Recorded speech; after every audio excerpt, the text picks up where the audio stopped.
Garsas nėra tai, ką jūs manote. Jis nėra paprasčiausias oro virpesys, keliaujantis iš šaltinio į jūsų ausį. Garsas yra energijos banga, kuri gali sulaužyti stiklą, sugriauti pastatus ir, pasiekusi tam tikrą ribą, sunaikinti pačią erdvės laiko struktūrą. Kai garso intensyvumas pasiekia 1100 decibelų, jis nustoja būti garsu. Jis tampa gravitacinė singuliarybė, juodąją skylę, kuri ryja viską aplinkui, įskaitant šviesą. Tai nėra mokslinė fantastika. Tai tiesioginis Einšteino lygties E=mc padarinys. Energija, sukoncentruota pakankamai mažame tūryje, neišvengiamai kolapsuoja į gravitacinę duobę, iš kurios nėra išeities. Bet kaip gali garsas, kurį mes suvokiame kaip kažką tokio kasdieniško, tapti kosminio masto ginklu? Kodėl visata nustatė šią ribą? Ir kas nutinka, kai bandome ją peržengti? Šiandien mes keliausime nuo garsiausiojo garso žmonijos istorijoje iki teorinio taško, kuriame fizika pati save sunaikina. Kiekvieną kartą, kai plojate delnais, jūs kuriate miniatiūrę sprogimo bangą. Oro molekulės suspaustos tarp jūsų rankų išsiskiria į visas pusės greičiu, viršijančiu 300 metrų per sekundę.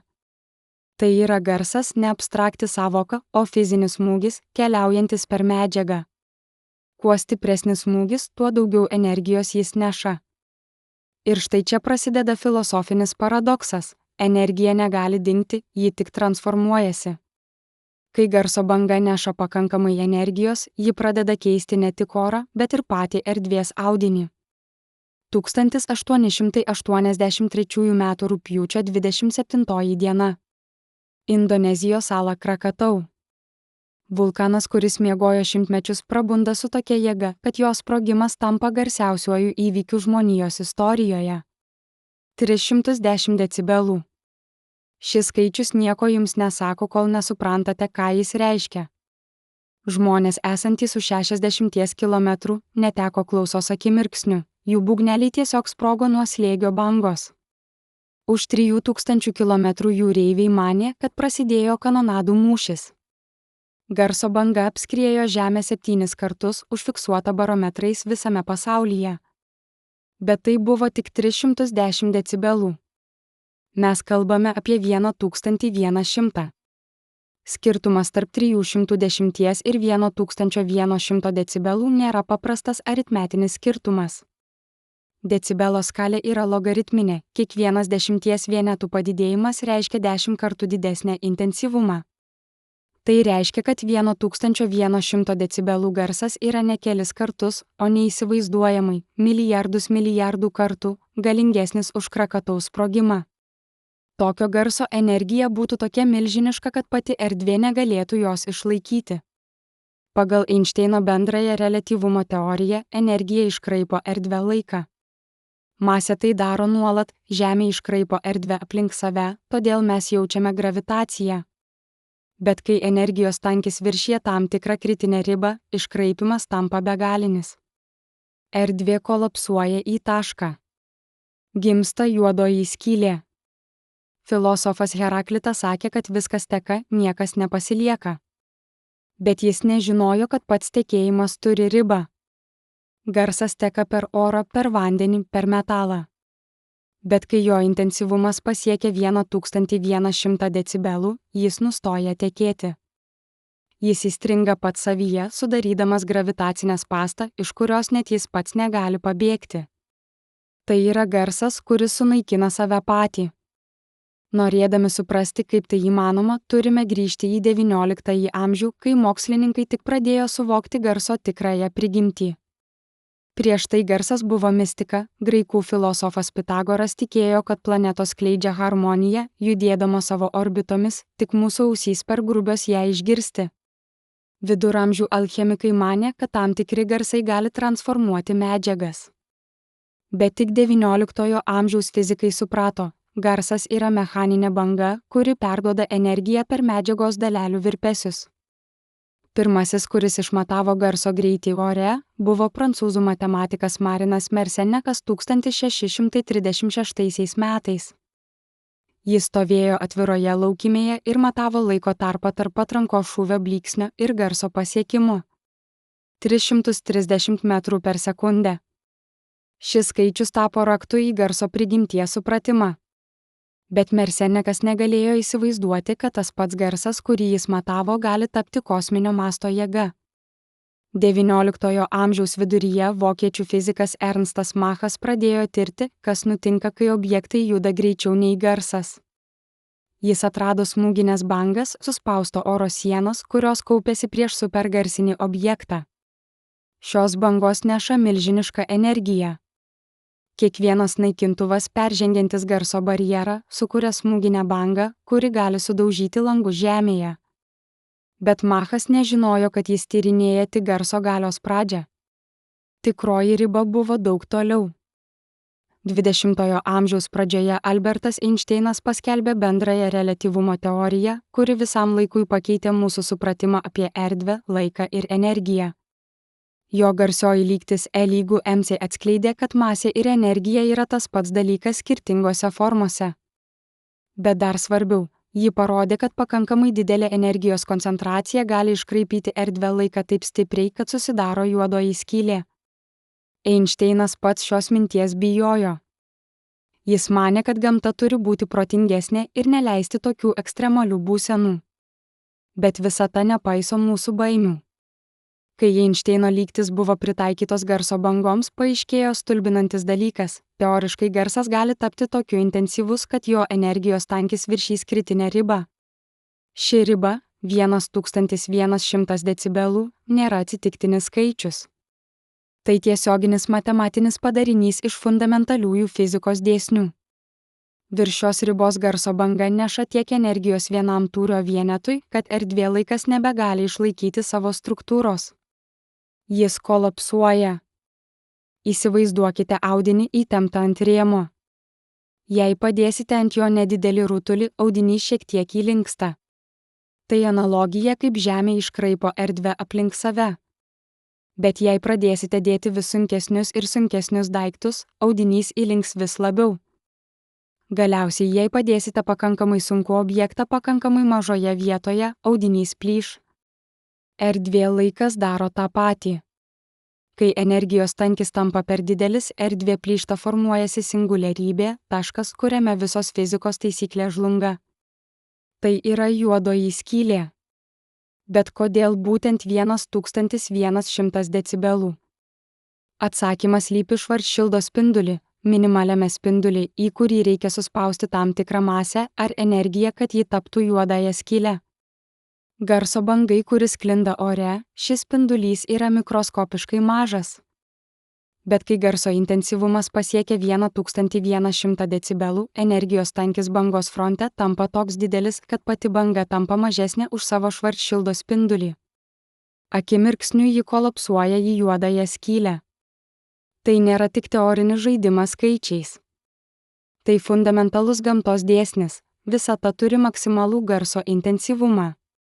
Virš šios ribos garsas nustoja egzistuoti kaip garsas. Jis transformuojasi į gravitacinę anomaliją.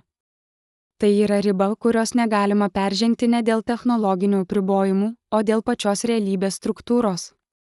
Kiekvieną kartą, kai kalbate, jūsų balso stygos virpa, sukurdamos garso bangas, kurios keliauja per orą į pašnekovo ausis. Šios bangos neša energiją, labai mažą, bet vis tiek energiją. Jei galėtumėte padidinti šią energiją milijardų kartų, jūsų žodžiai taptų kosminio masto ginklu. Bet gamta apsaugojo mus nuo šios galimybės. 1100 decibelų yra ne tik teorinė riba, tai filosofinė riba, atskirianti tai, kas gali egzistuoti, nuo to, kas negali. Graikų filosofas Parmenidas tvirtino, kad būtis yra, o nebūtis nėra. Bet 1100 decibelų garsas yra būtis, kuri tampa nebūtimi. Jis egzistuoja tik akimirką, tą trumpą momentą, kai energija dar yra garso banga, bet jau kolapsuoja į juodąją skylę. Tai yra perėjimas tarp dviejų būsenų, kuris pats savaime yra paradoksas. Filosofija visada klausinėjo, ar yra absoliučių ribų. Ar visata turi kraštus? Garsas duoda mums vieną atsakymą. Taip, ribos egzistuoja. Jos nėra erdvėje ar laike, jos yra pačioje energijos prigimtyje. 1100 decibelų yra ne tik skaičius. Tai riba tarp to, kas gali būti garsas, ir to, kas turi tapti kažkuo kitu. Kai mokslininkai pirmą kartą apskaičiavo šią ribą, jie suprato, kad atrado kažką fundamentalaus. Tai nebuvo tik garso fizikos smulkmena, tai buvo įrodymas, kad visata turi įmontuotus saugiklius. Gamta neleidžia tam tikriems dalykams egzistuoti, nes jie sugriauti pačią realybės struktūrą. 1100 decibelų yra vienas iš šių saugiklių. Bet kas nutiktų, jei kažkas ar kažkas bandytų sukurti tokį garsą? Teoriškai, jei galėtumėte sukoncentruoti pakankamai energijos pakankamai mažame tūryje ir priversti ją virpėti garso dažniu, akimirksniu susiformuotų mikroskopinė juodoji skylė.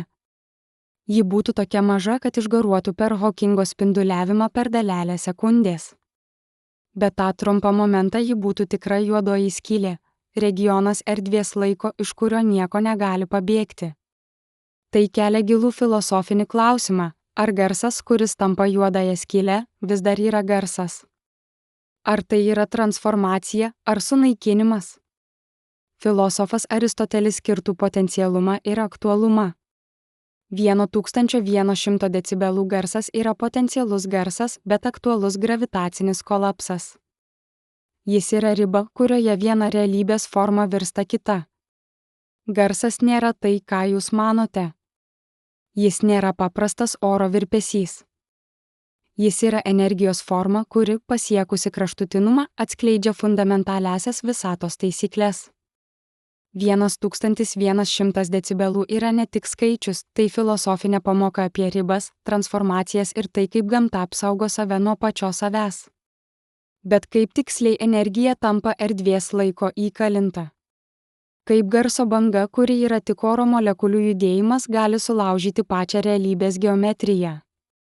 Atsakymas slypi 3 etapuose, kurių kiekvienas yra tarsi laiptai į bedugnę. Pirmasis etapas – energijos koncentracija. Antrasis – erdvės suspaudimas. Trečiasis – neišvengiamas kolapsas. Įsivaizduokite upę tekančią per kalnų tarpeklį. Kai tarpeklis siaurėja, vanduo teka vis greičiau. Dar siauriau, vanduo virsta putojančiu srautu. Dar siauriau, susidaro krioklys, kuriame vanduo krinta vertikaliai, prarasdamas bet kokią kontrolę. Garsas daro tą patį su energija. Kuo intensyvesnė banga, tuo labiau jį suspaudžia erdvę aplink save. Kai pasiekiama 1100 decibelų riba, erdvė nebegali pratekėti, ji įstringa pati savyje. Tas pats principas veikia, kai bandote praeiti per perpildytą duris. Keli žmonės durys atsidaro laisvai. 10 žmonių – jau sunku. 100 žmonių durys užsikemša, niekas negali judėti. Energija erdvėje elgiasi panašiai. Per daug energijos per mažai vietos erdvė užsikemša ir kolapsuoja į singuliarybę. Pirmasis etapas prasideda, kai garso intensyvumas viršija maždaug 700 decibelų. Šiame taške garso banga jau nebėra paprasta oro virpesio banga. Ji tampa plazmos banga, oro molekulės disocijuoja ionus ir elektronus nuo milžiniško slėgio. Oras aplink bangą pradeda šviesti kaip žvaigždė. Temperatūra pakyla iki 10 000 laipsnių. Bet tai dar tik pradžia. Energija vis dar sklinda, nors ir griauna viską savo kelyje. Erdvė dar išlaiko savo struktūrą. Antrasis etapas – apie 900 decibelų. Čia prasideda relatyvistiniai efektai. Garso bangos frontas juda taip greitai ir neša tiek energijos, kad pradeda reikšmingai iškraipyti erdvę laiką aplink save. Įsivaizduokite sunkų rutuliuką, ridenantį per guminį paviršių. Jei rutuliukas lengvas, paviršius vos įlinksta. Bet jei rutuliukas tampa vis sunkesnis ir sunkesnis, įlinkimas virsta duobe. 900 decibelų garsas yra kaip tas sunkus rutuliukas, jis pradeda įlenkti erdvę prieš save. Kiekvieną kartą, kai mėtate akmenį į vandenį, matote panašų efektą. Akmuo sukuria bangas, kurios sklinda koncentriniais ratais. Bet jei galėtumėte mesti akmenį su tokia jėga, kad vanduo nespėtų išsiskirti, susiformuotų sprogimas. Erdvė laikas prie 900 decibelų pradeda elgtis kaip tas vanduo, ji nebespėja išsiskirti nuo artėjančios energijos bangos. Trečiasis etapas – viršijama 1000 decibelų riba. Čia įvyksta kažkas fundamentalaus. Energijos tankis bangos fronte pasiekia tokį lygį, kad gravitacinis laukas, kurį jis sukuria, pradeda veikti pačią bangą. Tai tarsi žaltys kandanti savo uodegą. Banga sukuria gravitaciją, gravitacija traukia bangą atgal, banga dar labiau susispaudžia, gravitacija dar labiau stiprėja. Šis grįžtamasis ryšys vyksta akimirksniu. Įsivaizduokite lavinos pradžią kalnuose. Vienas akmuo nukrinta ir pastumia 2. 2 pastumia 4. 4 pastumia 8. Per kelias sekundės visas šlaitas griūva. Gravitacinis kolapsas vyksta panašiai, tik milijonus kartų greičiau. Kai energijos tankis viršija kritinę ribą, erdvė pradeda kolapsuoti eksponentiškai, kiekvienas momentas dvigubina suspaudimo greitį. Prie 1100 decibelų šis procesas pasiekia savo kulminacinį tašką. Energija bangoje yra tokia didelė, kad jos gravitacinis laukas tampa stipresnis už bet kokias kitas jėgas. Net elektromagnetinės jėgos, kurios laiko atomus vientisus, nebegali priešintis. Materija kolapsuoja į tašką. Erdvė aplink šį tašką iškraipoma taip stipriai, kad formuojasi įvykių horizontas, paviršius, už kurio nieko negali pabėgti, net šviesa. Tas pats principas veikia, kai bandote ištrūkti iš gilios duobės. Jei duobė negili, galite išlipti. Jei gilesnė, reikia virvės. Dar gilesnė, net virvė nepadės, nes sienos per stačios. Įvykių horizontas yra duobė, iš kurios net šviesa, judanti greičiausiai visatoje, negali išlipti. Bet štai filosofinis paradoksas. Ar garsas, kuris kolapsuoja į juodąją skylę, skleidžia garsą? Atsakymas yra ne. Kai formuojasi įvykių horizontas, bet kokia informacija, įskaitant garso bangas, negali jo peržengti. Garsas tampa kalinys savo paties sukurtos gravitacinės kalėjimo. Jis egzistuoja, bet negali būti išgirstas. Tai yra garsas, kuris nutildo pats save. Graikų mitologijoje Narcizas įsimylėjo savo atspindį ir paskendo bandydamas jį pasiekti. 1100 decibelų garsas daro tą patį. Jis paskęsta savo paties energijoje, sukurdamas gravitacinę spąstą, iš kurios negali pabėgti. Šis procesas atskleidžia fundamentalią visatos tiesą. Energija ir erdvė nėra atskiri dalykai. Jos yra vieno audinio dvi pusės. Kai energija tampa per intensyvi, ji pradeda tempti erdvę į save. Erdvė savo ruožtu gniaužia energiją dar labiau. Šis tarpusavio ryšys yra tai, ką Einšteinas aprašė savo lauko lygtimis. Bet net jis negalėjo įsivaizduoti, kad šis ryšys gali būti toks dramatiškas. Matematiškai šis kolapsas aprašomas Švarcšildo metrika, sprendiniu Einšteino lygčių, kuris parodo, kaip erdvė laikas iškraipomas aplink masyvų objektą. Kai energijos tankis viršija kritinę vertę, Švarcšildo spindulys tampa didesnis už pačios energijos koncentracijos dydį. Tai yra matematinis būdas pasakyti, objektas yra mažesnis už savo pačios gravitacinę įtaką. Jis neišvengiamai kolapsuoja. Kiekvieną kartą, kai uždedate žvakę, matote panašų principą. Liepsna traukia deguonį iš oro, deguonis palaiko liepsną, liepsna dar labiau įkaista. Tai grįžtamasis ryšys, kuris palaiko degimą. Gravitacinis kolapsas yra tas pats grįžtamasis ryšys, tik su erdve laiku vietoj deguonies. Garsas nėra tai, ką jūs manote. Jis nėra tik virpesys, jis yra energijos forma, kuri pasiekusi kraštutinumą atskleidžia, kad energija ir erdvė yra neatskiriamai susipynusios. 1100 decibelų yra riba, kurioje šis susipynimas tampa absoliučiu. Bet šis kolapsas nėra izoliuotas įvykis. Jis turi pasekmes visai aplinkiniai erdvei. Kai formuojasi juodoji skylė, ji pradeda ryti viską aplinkui. Bet dar svarbiau, ji išsiunčia gravitacinės bangas, kurios sklinda per visą visatą šviesos greičiu.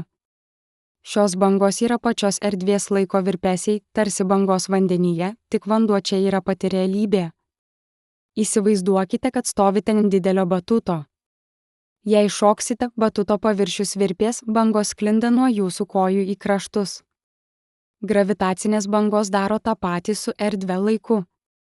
Kai juodoji skylė formuojasi iš 1100 decibelų garso, ji šoka ant erdvės laiko audinio, sukurdama virpesius, kurie keliauja per kosmosą.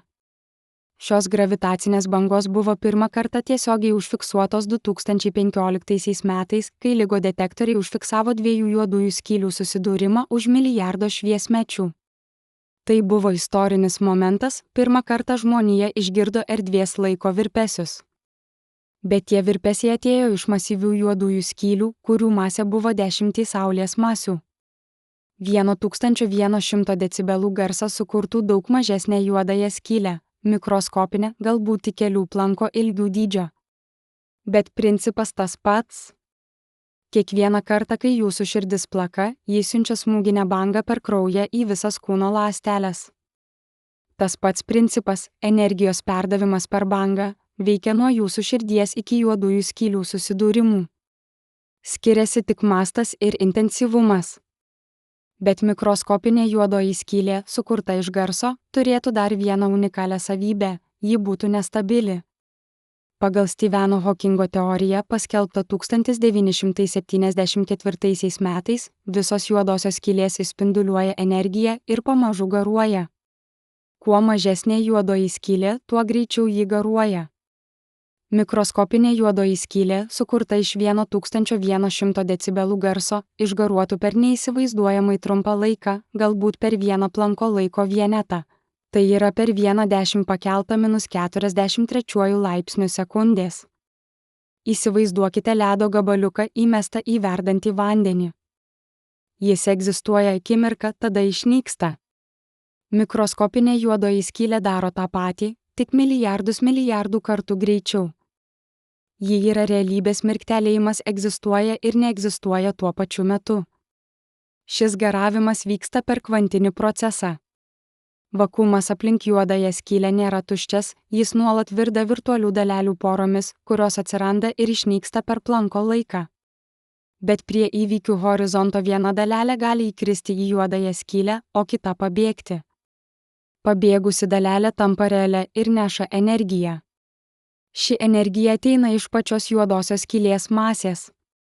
Laikui bėgant, juodoji skylė praranda masę ir išgaruoja. Tas pats principas veikia, kai verdinate vandenį. Molekulės paviršiuje gauna pakankamai energijos, kad pabėgtų iš skysčio ir taptų garais. Juodoji skylė verda panašiai, tik vietoj vandens molekulių – erdvės laiko kvantai. Bet štai filosofinis klausimas. Jei juodoji skylė išgaruoja taip greitai, ar ji iš viso egzistavo? Ar akimirksnio egzistavimas yra tikras egzistavimas? Budistų filosofija sako, kad viskas yra laikina, net kalnai galiausiai suyra į smėlį. Mikroskopinė juodoji skylė yra kraštutinis šios tiesos pavyzdys. Ji yra egzistavimas sutrauktas iki vieno momento. 1100 decibelų garsas taip pat atskleidžia fundamentalų ryšį tarp 4 gamtos jėgų. Gravitacija, elektromagnetizmas, stiprioji branduolinė jėga ir silpnoji branduolinė jėga – visos jos veikia kartu, kai energija pasiekia tokį kraštutinumą. Gravitacija kolapsuoja erdvę. Elektromagnetizmas bando išlaikyti atomų struktūrą. Branduolinės jėgos bando išlaikyti branduolių vientisumą. Bet kai energijos tankis viršija kritinę ribą, gravitacija laimi. Ji nugali visas kitas jėgas ir sukuria singuliarybę. Įsivaizduokite 4 žmones traukiančius virvę skirtingomis kryptimis. Kol jėgos subalansuotos, virvė lieka vietoje. Bet jei vienas žmogus staiga tampa milijoną kartų stipresnis, jis patraukia virvę į savo pusę, nepaisant kitų pastangų. Gravitacija prie 1100 decibelų yra tas milijoną kartų stipresnis žmogus. Šis jėgų balansas yra tai, kas palaiko visatos struktūrą. Žvaigždės dega, nes gravitacija spaudžia branduolius kartu, o branduolinė sintezė išskiria energiją, kuri priešinasi gravitacijai. Atomai egzistuoja, nes elektromagnetinės jėgos balansuoja kvantinės jėgas. Bet 1100 decibelų garsas sugriauna šį balansą. Jis yra momentas, kai viena jėga, gravitacija, tampa absoliučia. Kiekvieną kartą, kai stovite ant žemės, jaučiate šį jėgų balansą. Gravitacija traukia jūs žemyn, bet elektromagnetinės jėgos tarp jūsų batų atomų ir žemės atomų jūs laiko. Jei gravitacija staiga padidėtų milijoną kartų, jokios kitos jėgos negalėtų jūsų išlaikyti. Garsas nėra tai, ką jūs manote.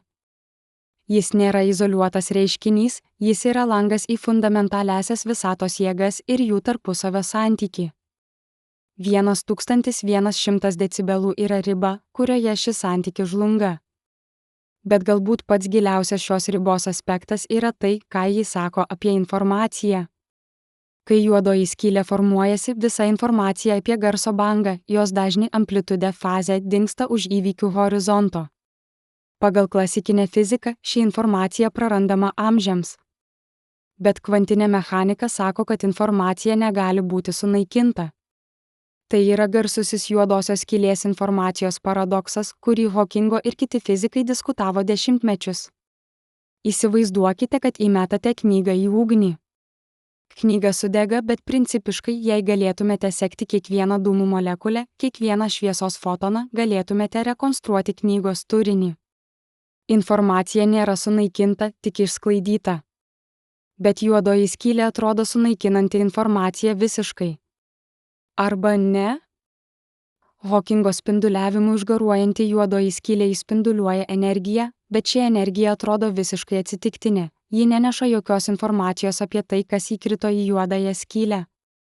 Tai tarsi knyga, kuri sudegė ir paliko tik vienodą pelenų krūvą, iš kurio neįmanoma nieko sužinoti apie originalų tekstą.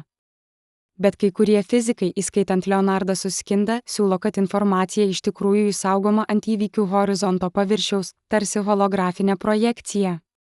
Tai vadinama holografiniu principu.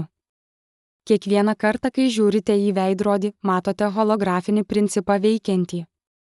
Veidrodis yra dvimatė plokštuma, bet jis atspindi trimatį pasaulį. Galbūt įvykių horizontas daro tą patį, jis yra dvimatė plokštuma, kuri atspindi visą informaciją apie tai, kas įkrito į juodąją skylę. Jei tai tiesa, tai 1100 decibelų garsas nėra sunaikinamas, jis yra užkoduojamas ant įvykių horizonto. Garso banga, kuri tapo juodąją skylę, vis dar egzistuoja kaip informacija, tik nepasiekiama forma. Tai yra filosofinis paradoksas. Egzistavimas be galimybės būti stebimam. Ar tai vis dar egzistavimas? Budistų filosofijoje yra sąvoka šūnieta tuštuma, kuri yra pilna potencialo. Įvykių horizontas yra fizikinis šios sąvokos atitikmuo. Jis yra tuščias erdvės regionas, bet pilnas informacijos, kuri negali būti pasiekta. Tai yra tuštuma, kuri yra pilna. 1100 decibelų riba taip pat atskleidžia fundamentalų ryšį tarp entropijos ir informacijos. Entropija – tai netvarkos matas. Antrasis termodinamikos dėsnis sako, kad entropija visada didėja. Bet juodosios skylės turi didžiausią įmanomą entropiją, bet kokiam objektui jų dydžio. Kai garsas kolapsuoja į juodąją skylę, entropija šuoliuoja į maksimumą. Tvarka virsta chaosą akimirksniu. Įsivaizduokite kruopščiai sustatytą domino kauliukų eilę. Vienas pastumėjimas ir visa tvarka žlunga į chaosą per sekundės. Gravitacinis kolapsas daro tą patį su erdvės laiko struktūra. Organizuota garso banga virsta maksimaliai chaotiška singuliarybė. Bet štai paradoksas, nors entropija maksimali, informacija pagal holografinį principą išsaugoma. Kaip gali būti maksimalus chaosas ir išsaugota informacija tuo pačiu metu? Tai yra vienas iš giliausių neatsakytų šiuolaikinės fizikos klausimų.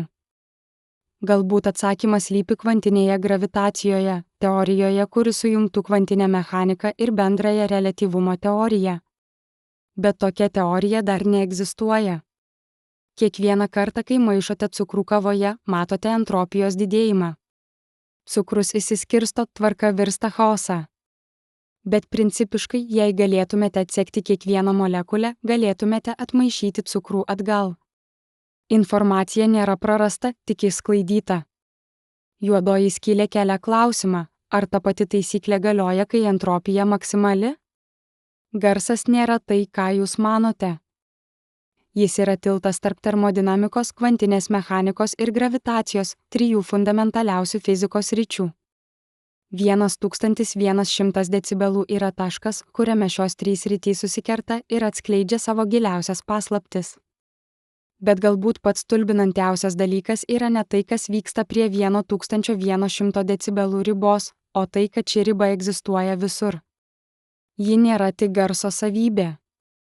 Tai universalus principas, kuris veikia nuo kvantinių dalelių iki galaktikų spiečių. Kiekvieną kartą, kai bet kokia energijos forma, šviesa, šiluma, judėjimas, net jūsų mintys pasiekia kritinį intensyvumą pakankamai mažame tūryje, ji susiduria su ta pačia riba. Erdvė laikas turi maksimalų talpumą. Viršyk jį ir realybė kolapsuoja į singuliarybę. Tai nėra garso problema. Tai visatos architektūros savybė. Mes kalbėjome apie garsą, bet iš tikrųjų kalbėjome apie kažką daug fundamentalesnio, apie tai, kaip energija ir erdvė šoka amžiną tango, kuriame vienas partneris gali sulaužyti kitą. Įsivaizduokite biblioteką su begalinėmis lentynomis. Kiekviena lentyna gali laikyti tam tikrą skaičių knygų. Jei bandysite sukrauti per daug knygų ant vienos lentynos, ji sulūš. Erdvė laikas yra ta lentyna. Energija – tos knygos. 1100 decibelų yra momentas, kai lentyna sulūžta. Bet štai kas nuostabu, ta pati taisyklė galioja jūsų kūnui, kai keliate sunkumą, planetai, kai jis sukaupia masę, net atomui, kai jis sugeria energiją. Visur yra riba. Kai mokslininkai suprato šį universalumą, jie pradėjo ieškoti panašių ribų kitur. Ir rado. Šviesa turi savo 1100 decibelų, tai vadinamas Švinger riba, pavadinta fizikas Julijaus Švingerio garbei. Kai elektromagnetinio lauko intensyvumas pasiekia maždaug 1,10 pakeltą 18 laipsnių voltų per metrą, vakuumas pats pradeda plyšti. Iš tuščios erdvės spontaniškai atsiranda elektronų ir pozitronų poros. Tuštuma tampa materija. Tai yra fizikinis nieko virsma kažkuo. Kiekvieną kartą, kai trinate ranką šaltą žiemos dieną, kuriate trinti, kuri virsta šiluma. Energija transformuojasi. Švinger riba yra ta pati transformacija, tik kraštutinė, elektromagnetinė energija virsta materija. Principas tas pats, pakankamai intensyvi energija keičia realybės būseną. Stiprioji branduolinė jėga, kuri laiko atomų branduolius vientisus, taip pat turi savo ribą. Kai branduolys tampa per didelis, daugiau nei maždaug 240 protonų ir neutronų, jis tampa nestabilus. Gravitacija ir elektromagnetinės jėgos pradeda jį ardyti. Tai yra periodinės elementų lentelės pabaiga. Negalite sukurti begaliniai didelio atomo, nes gamta sako ne. Tai ta pati ne, kurią ji sako garsui prie 1100 decibelų. Įsivaizduokite, kad statote bokštą iš kaladėlių. Kuo aukštesnis bokštas, tuo nestabilesnis. Galiausiai pasiekėte aukštį, kai bet kokia papildoma kaladėlė sukelia griūtį. Atomų branduoliai elgiasi taip pat. Yra maksimalus dydis, virš kurio struktūra žlunga. Net laikas turi savo ribą. Planko laikas 1,10 pakelta -43 laipsnių sekundės yra mažiausias prasmingas laiko intervalas. Trumpesnis už tai. Pati laiko sąvoka praranda prasmę. Erdvė laikas tampa kvantinė putomis, kur prieš ir po nebeegzistuoja. Tai yra laiko atomas, nedalomas momentas, už kurio fizika pati save praryja.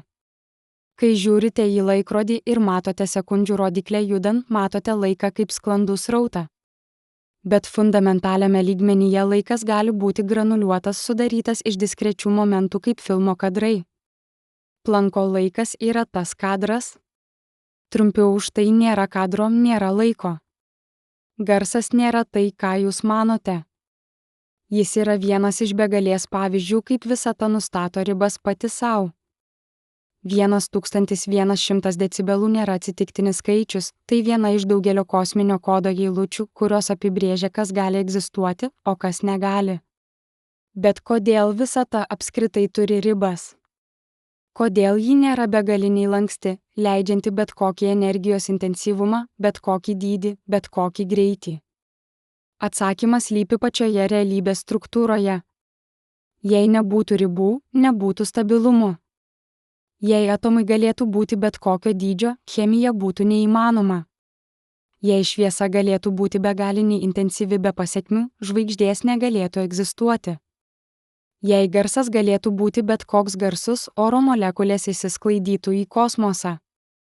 Ribos nėra apribojimai, jos yra fundamentas, ant kurio statoma visa egzistencija. Įsivaizduokite žaidimą be taisyklių. Šachmatai, kur figūros gali judėti bet kaip. Tai nebūtų žaidimas, tai būtų chaosas. Visatos taisyklės, šios fundamentalios ribos, yra tai, kas leidžia egzistuoti struktūrai, gyvenimui, sąmoniai. Mes esame ne nepaisančių ribų, o dėl jų. Kai filosofas Leibnizas klausia, kodėl yra kažkas, o ne niekas, jis iš tikrųjų klausia apie šias ribas. Niekas tai begalinė laisvė, begalinės galimybės, bet ir begalinis chaosas. Kažkas tai apribotos galimybės, bet ir struktūra, tvarka, prasmė. 1100 decibelų yra viena iš linijų, atskiriančių kažką nuo nieko. Bet šios ribos taip pat atskleidžia gilų simetriją. Kiekviena jėga gamtoje turi savo maksimumą ir minimumą. Gravitacija negali būti begaliniai silpna, yra minimali gravitacinė sąveika tarp dviejų dalelių. Elektromagnetizmas negali būti begaliniai stiprus, yra Švinger riba. Garsas negali būti begaliniai garsus, yra 1100 decibelų. Šios ribos nėra atsitiktinės, jos yra matematiškai susijusios per fundamentaliasias konstantas, šviesos greitį, Planko konstantą, gravitacinę konstantą. Kiekvieną kartą, kai naudojate skaičiuotuvą ir matote skaičių pi arba matote fundamentalias konstantas, skaičius, kurie atsiranda vėl ir vėl skirtinguose gamtos kontekstuose. 1100 decibelų riba yra išvesta iš tokių konstantų. Ji nėra atsitiktinė. Ji yra neišvengiama matematikos pasekmė. Kai Pitagoras atrado, kad muzikos harmonija gali būti išreikšta paprastais skaičių santykiais, jis manė, kad atrado visatos paslaptį. Jis buvo teisus labiau nei galėjo įsivaizduoti. Fundamentalios konstantos yra visatos harmonija skaičiai, kurie apibrėžia, kaip viskas sąveikauja. 1100 decibelų yra viena iš natų šioje kosminėje simfonijoje. Bet galbūt giliausias šios ribos aspektas yra tai, ką jis sako apie pažinimą.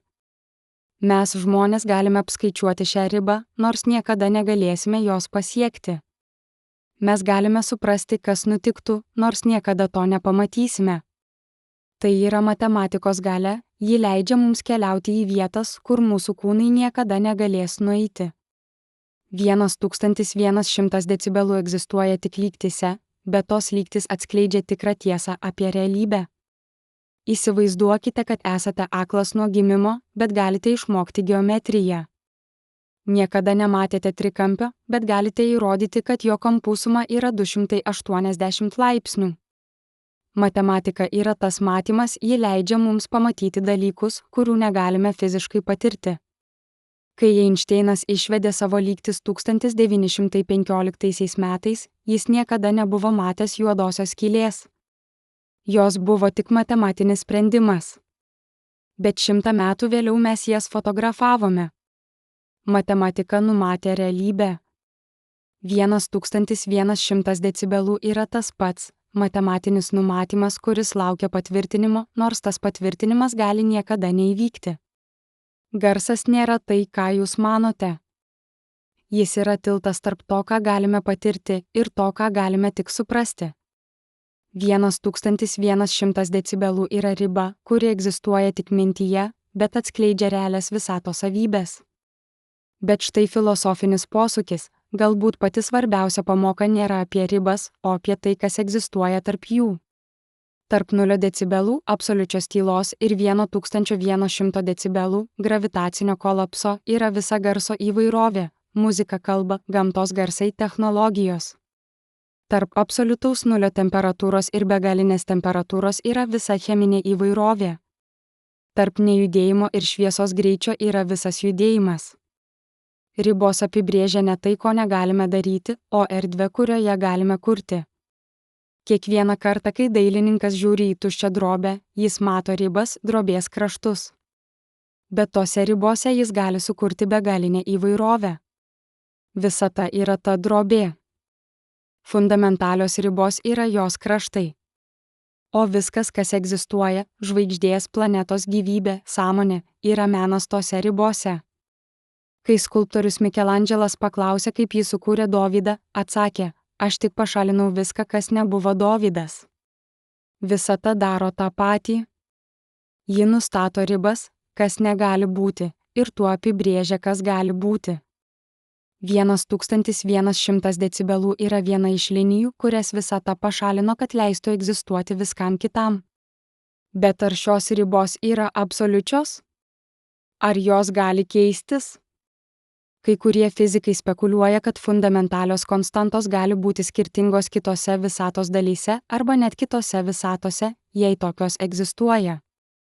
Galbūt yra visatos, kur 1100 decibelų riba yra aukštesnė arba žemesnė. Galbūt yra visatos, kur garsas apskritai negali tapti juodąją skylę. Bet mūsų visatoje su mūsų konstantomis riba yra tiksliai 1100 decibelų. Ir tai nėra atsitiktinumas, tai yra pasekmė to, kaip mūsų visata nusprendė būti. Įsivaizduokite, kad galėtumėte persukti visatos nustatymus kaip radijo rankenėlę. Šiek tiek pakeiskite gravitacinę konstantą ir žvaigždės negalės formuotis. Šiek tiek pakeiskite elektromagnetinę konstantą ir atomai iširs. Mūsų visata yra neįtikėtinai tiksliai suderinta, kad leistų egzistuoti sudėtingumui. 1100 decibelų yra dalis šio derinimo. Garsas nėra tai, ką jūs manote. Jis yra vienas iš begalės siūlų išaustų į visatos audinį.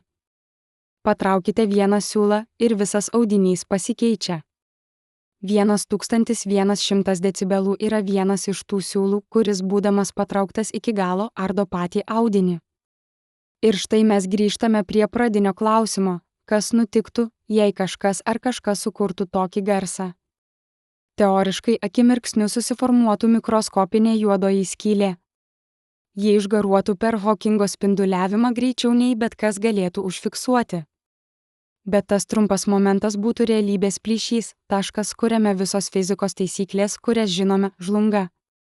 Tai būtų tarsi pažvelgti už visatos uždangos ir pamatyti ką? Nieką? Viską. Kažką, ko net negalime įsivaizduoti. Kiekvieną kartą, kai žiūrite pro langą į naktinį dangų, žiūrite į praeitį, žvaigždžių šviesa keliavo milijonus metų, kad pasiektų jūsų akis. Mikroskopinė juodoji skylė iš 1100 decibelų garso būtų priešingybė. Jie egzistuotų trumpiau nei šviesa gali nukeliauti atomą. Tai būtų langas į ateitį, kuris susidaro anksčiau nei atsidaro. Filosofas Martinas Heideggeris kalbėjo apie būtį ir laiką, kaip mūsų egzistavimas yra neatskiriamai susijęs su laikiškumu. Mikroskopinė juodoji skylė yra kraštutinis šios idėjos pavyzdys. Ji yra tik tiek, kiek laiko jai egzistuoti. Jos būtis ir laikas yra tas pats dalykas, sutrauktas iki vieno planko momento. Bet galbūt pats gražiausias dalykas yra tai, kad mes galime apie tai mąstyti. Mes žmonės sudaryti iš atomų, kurie savo ruoštų sudaryti iš kvarkų ir elektronų, kurie paklūsta tiems patiems dėsniams, kurie apibrėžia 1100 decibelų ribą, mes galime suprasti šią ribą. Visata gali pažinti pati save per mus. Garsas, kuris tampa juodąją skylę, yra ne tik fizikinis reiškinys, tai yra veidrodis, kuriame visata mato savo pačios ribas. Kiekvieną kartą, kai užduodate klausimą kodėl, naudojate tą pačią sąmonę, kuri atsirado iš milijardų metų evoliucijos, kuri savo ruožtų buvo įmanoma tik dėl fundamentalių ribų, kurios leido egzistuoti stabiliai visatai. Jūsų gebėjimas klausti apie 1100 decibelų yra tiesioginis rezultatas to, kad ši riba egzistuoja. Garsas nėra tai, ką jūs manote. Jis yra visatos būdas kalbėti su savimi. Ir 1100 decibelų yra sakinys, kuris sako, aš turiu ribas ir tos ribos yra tai, kas leidžia man būti. Ar gali būti garsas, kuris sunaikina save patį, bet tuo pačiu atskleidžia giliausias visatos tiesas? Ar riba yra pabaiga, ar pradžia? Ir kai mes žmonės stovime ant savo pačių pažinimo ribos, žvelgdami į 1100 decibelų kaip į matematinę abstrakciją, ar mes žiūrime į sieną, ar į duris? Ar riba yra pabaiga, ar pradžia?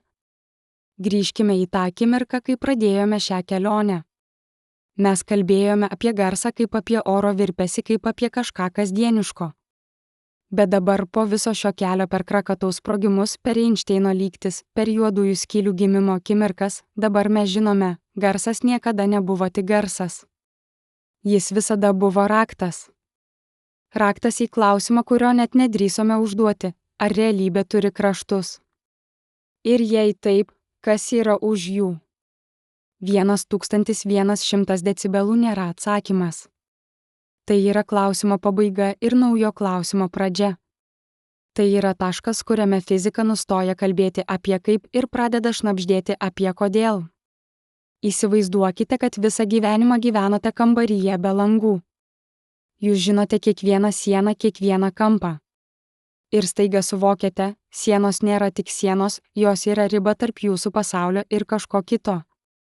1100 decibelų yra ta siena. Bet ne siena, kuri mus įkalina, siena, kuri mus apibrėžia. Kiekvieną kartą, kai kalbate su mylimu žmogumi, kai klausotės muzikos, kai girdite vėjo šnabždesį lapuose, jūs egzistuojate toje erdvėje tarp tylos ir kolapso. Jūsų balsas, jūsų juokas, jūsų ašaros, visa tai yra įmanoma tik todėl, kad visata pasakė, iki čia, bet ne toliau.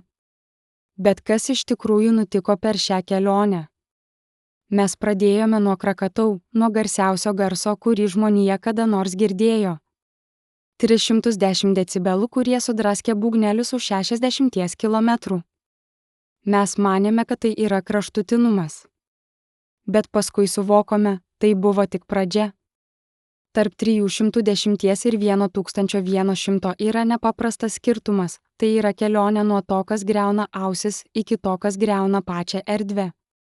Tai yra kelionė nuo fizikos, kurią galime paliesti, iki metafizikos, kurią galime tik suvokti.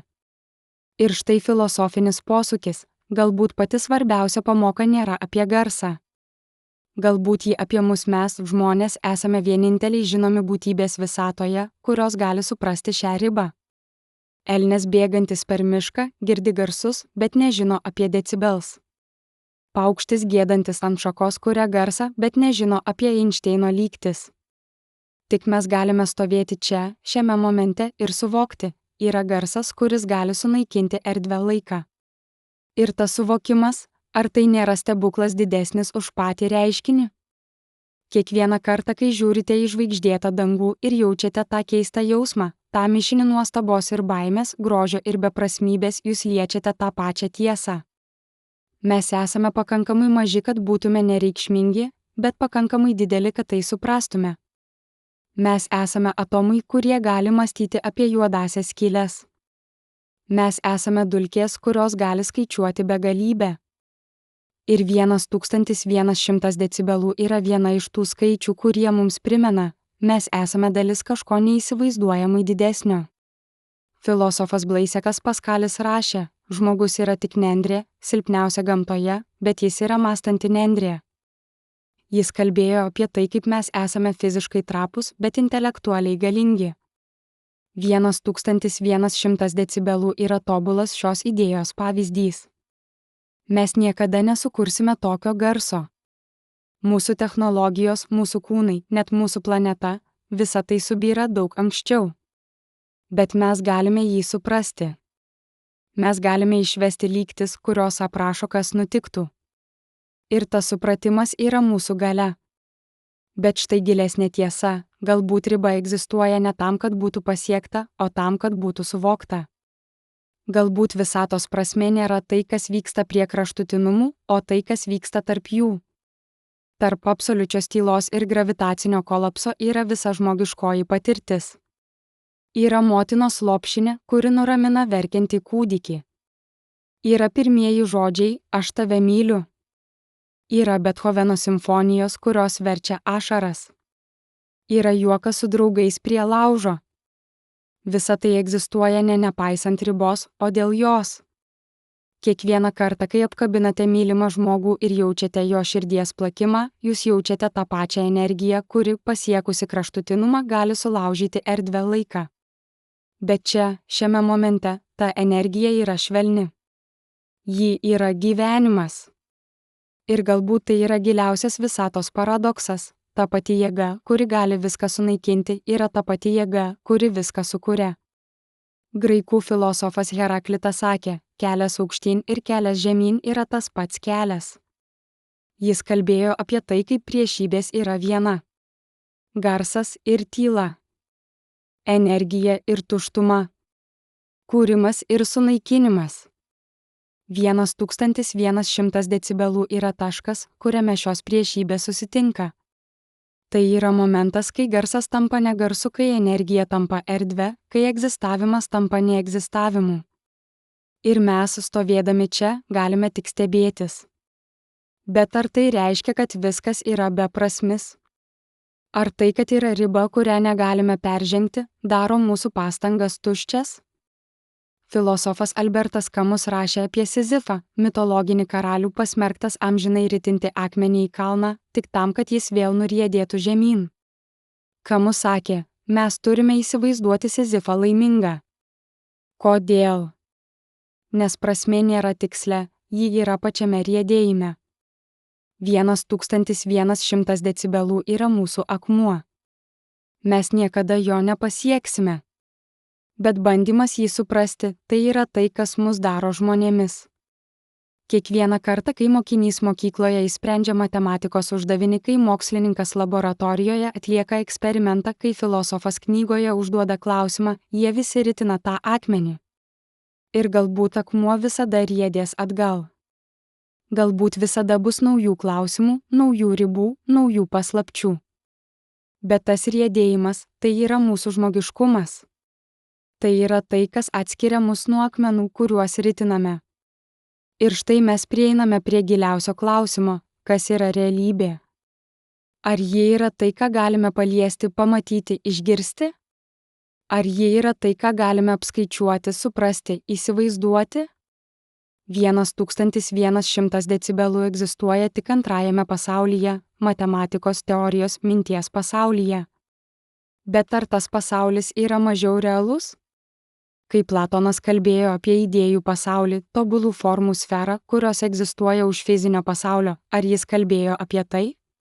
Įsivaizduokite, kad turite du paveikslus, vieną nutapytą ant drobės, kitą egzistuojantį tik jūsų vaizduotėje. Kuris yra tikresnis? Tas, kurį galite paliesti, bet kuris sudegs ugnyje? Ar tas, kuris egzistuoja tik mintyje, bet kuris negali būti sunaikintas?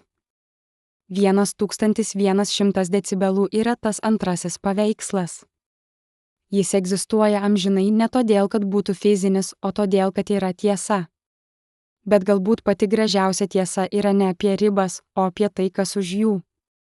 Kai mokslininkai kalba apie singuliarybę, tašką, kuriame visos fizikos taisyklės žlunga, jie iš tikrųjų kalba apie paslaptį. Yra dalykai, kurių negalime žinoti. Yra klausimai, į kuriuos negalime atsakyti. Ir galbūt tai yra gerai. Galbūt paslapties išsaugojimas yra tai, kas palaiko mus gyvas. Galbūt nuostaba yra svarbesnė už atsakymus. Kiekvieną kartą, kai vaikas pirmą kartą pamato vandenyną ir klausia, kur baigėsi vanduo, kai mylimasis žiūri į jūsų akis ir klausia, kas yra meilė, kai filosofas žvelgia į žvaigždes ir klausia, kodėl yra kažkas, o ne niekas. Visi jie liečia tą pačią paslaptį. Ir 1100 decibelų yra vienas iš jos veidų. Tai yra klausimas apsirengęs skaičiumi. Tai yra paslapties kvietimas užrašytas lygtimis. Ir galbūt galiausiai pati svarbiausia pamoka yra ši – mes nežinome. Mes nežinome, ar yra kitos visatos su kitomis ribomis. Mes nežinome, ar mūsų fundamentalios konstantos yra vienintelės įmanomos. Mes nežinome, ar už singuliarybės yra kažkas ar niekas. Bet mes žinome tai, mes galime klausti. Mes galime stebėtis. Mes galime ieškoti. Ir galbūt tas ieškojimas yra pati prasmė. Filosofas Sokratas sakė, aš žinau, kad nieko nežinau. Tai nebuvo pralaimėjimo pripažinimas, tai buvo išminties pradžia. 1100 decibelų mums sako tą patį. Mes apskaičiavome ribą, bet nesuprantame, kodėl ji egzistuoja. Mes žinome, kas nutiktų, bet nežinome, ką tai reiškia. Ir tas nežinojimas tai yra erdvė, kurioje gali augti supratimas. Garsas nėra tai, ką jūs manote. Jis niekada nebuvo. Nuo pat pradžių, nuo pirmojo plojimo delnais, nuo Krakatau griausmo, nuo Einšteino lygčių, garsas buvo tiltas. Tiltas tarp to, kas yra, ir to, kas galėtų būti. Tarp to, ką žinome, ir to, ko nežinome. Tarp fizikos ir metafizikos. Tarp mokslo ir filosofijos. Tarp klausimo ir paslapties. Ir dabar, kai stovime šio tilto gale, žvelgdami į 1100 decibelų kaip į horizontą, kurį niekada nepasieksime, ką matome? Ar matome sieną? Ar matome duris? Ar matome veidrodį, kuriame visata žvelgia į save per mus? Kiekvieną kartą, kai tyliai sėdite ir klausote savo kvėpavimo, kai užmerkite akis ir girdite savo širdies plakimą, kai atidarote burną ir ištariate žodį, jūs dalyvaujate toje pačioje kosminėje simfonijoje. Jūsų garsas yra dalis to paties audinio, kuris, būdamas ištemptas iki kraštutinumo, gali sulaužyti erdvę laiką. Bet čia, šiame momente, jūsų garsas yra švelnus. Jis yra žmogiškas. Jis yra jūsų. Ir galbūt tai yra paskutinė tiesa, 1100 decibelų nėra apie garsą.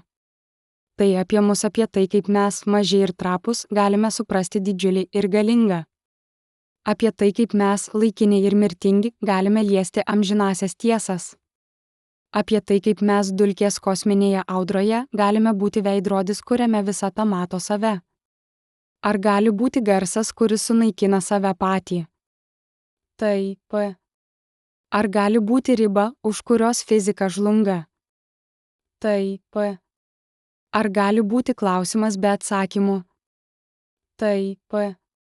Ir ar gali būti grožis toje paslaptėje? Taip. Visada taip. Garsas nėra tai, ką jūs manote. Jis yra kvietimas. Kvietimas klausti, ieškoti, stebėtis.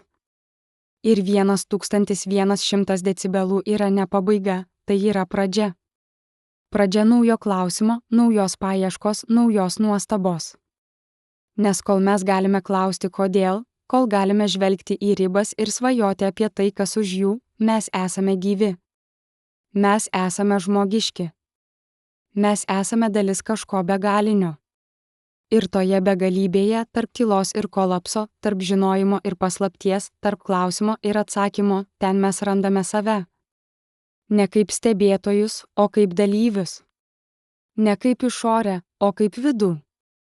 Nes galiausiai garsas, kuris gali sulaužyti erdvę laiką, yra tas pats garsas, kuris gali pasakyti aš esu. Ir tas aš esu tai yra didžiausias stebuklas iš visų.